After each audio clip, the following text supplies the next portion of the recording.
In part 4, when writer reached the cabin, he saw an oil painting which was exactly the same as the cabin. Suddenly, he saw a lady was standing in the living room's window in the painting only, and within a second, she disappeared from the painting. But writer thought he was hungry, so the weird things happened with him. So he was going to grab some groceries from the town. When he was trying to drive the car and he saw in the mirror of the car the lady was standing living room's window exactly the same like he saw in that oil painting. Now what happened? Let's see in this part. My mind is playing tricks on me. I really need to eat, I thought, and kept on driving. I got into the town and parked my car and started to walk around. It really was a small place, one main street and a couple of smaller ones intersecting, with mostly homes of different sizes. The place seemed deserted at this time. Yellow tinted lights above the street rocked back and forth in the wind. It had started to rain. I couldn't see a living soul anywhere, but I felt like I had eyes on me from behind every curtain of every dark window I walked by. I wrapped my jacket closer and tried my best to avoid the cold rain as I finally found a small grocery store with the lights on and went inside. The store mirrored the rest of the town. It was like taking a step back in time as I went inside. It looked like a grocery store from the 50s, big bags of wheat, potatoes, and seeds of some sort on the floor with hand painted signs. Cans of all kinds of soups and preserved fruits and vegetables on the wooden shelves.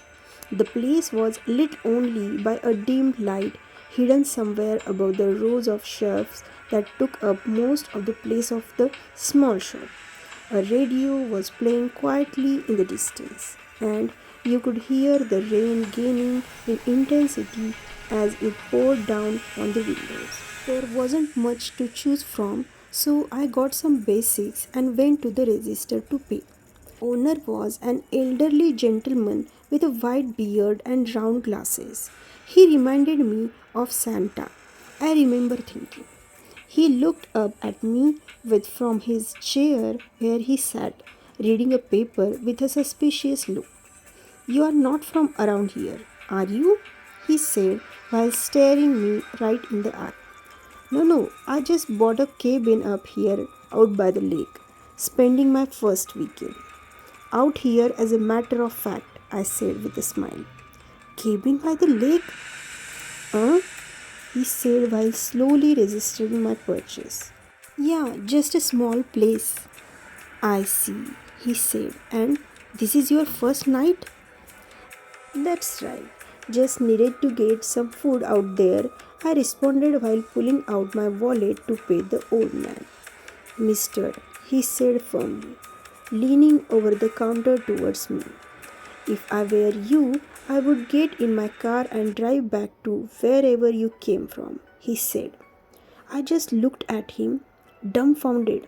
I didn't really know what to respond to that, so I just grabbed my groceries and started to walk towards the door, casting one last look back at him before I went outside. I'm serious, he said when I turned back to him. Forget about the cabin, go home. Why? I heard myself ask. That place isn't right. I know what cabin you mean. Stay away, go back home and forget all about it, he said. I laughed a nervous laugh. Yeah, I think I will be alright, I said. Yeah, that's why they all say, the old man muttered. Don't say I didn't warn you. I slowly walked out of there and closed the door behind me. That was weird, I thought. I started to walk down the street. The rain was absolutely pouring down, seemingly from all directions. Hard gusts of wind making the street lights cast their beams all over, and in turn creating an intense show of shadows appearing and disappearing on the side of houses all along the main street. I realized I was close to the agency where I had met the agent on Tuesday. But when I came up to spot where we met, the place was all boarded up, and oddly enough, it looked like it had been like that for some time. The wood on the boards looked old and withered, rusty nails protruding from the sides, like it had been nailed to the wall for ages. There was no sign of having had any business for years, let alone 3 days before. I tried to peek inside between the moldy smelling boards but couldn't see much. It seemed completely empty and abandoned. The growling sounds from my stomach brought me back to my senses, and I hurried back to my car, realizing I was now completely drenched by the rain and freezing to the bones. I couldn't wait to change into some dry clothes and sit down in front of the warm fire back at the cabin.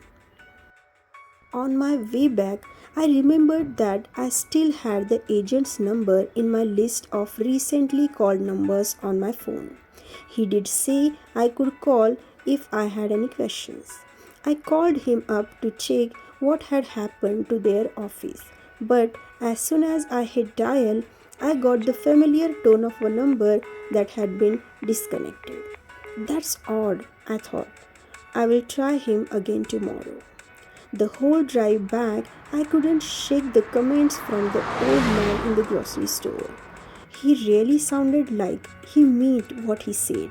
He sounded almost scared for my well being, like he knew something I didn't. Should I go back and talk to him? What did he mean by that's what they all say? Who? I decided I would speak to him again next time I got into town as I was far too hungry, wet, and tired to turn the car around now. When I got back to the cabin, I parked the car and quickly went inside. I was so hungry, I was about to pass out. I went into the kitchen and found a saucepan that didn't look too nasty. I cleaned it up as good as I could and started to fry some eggs and bacon, the best I could find in that small store. I noticed the old oil lamp on the kitchen table that I had brought up from the dirt cellar. I wondered if the old owners had left any lamp oil laying around and started to look around the kitchen shelves. After moving some stuff around, I found a bottle with some fluid left in it and filled up the lamp and lit it. It gave a real cozy light and a nice smell. I left it on the kitchen table while finishing making my late dinner. I sat down to eat while looking out into the darkness that had settled over the lake. The rain crashing down on the surface like someone was throwing hands full of pebbles with all their might into the lake. The winds stirring up white foamy waves going all directions at the same time, crashing into each other with force, sending the foamy droplets flying and joining the rain from the above. The cabin was moaning and creaking in the wind, and the rain was hitting the windows so hard I almost started to worry it could break the thin glass panes by the sheer impact. I started to think about the sailor beneath me. Why writer wanted to go in the cellar? Was he trying to find something? What will he find there? Let's see in the next part.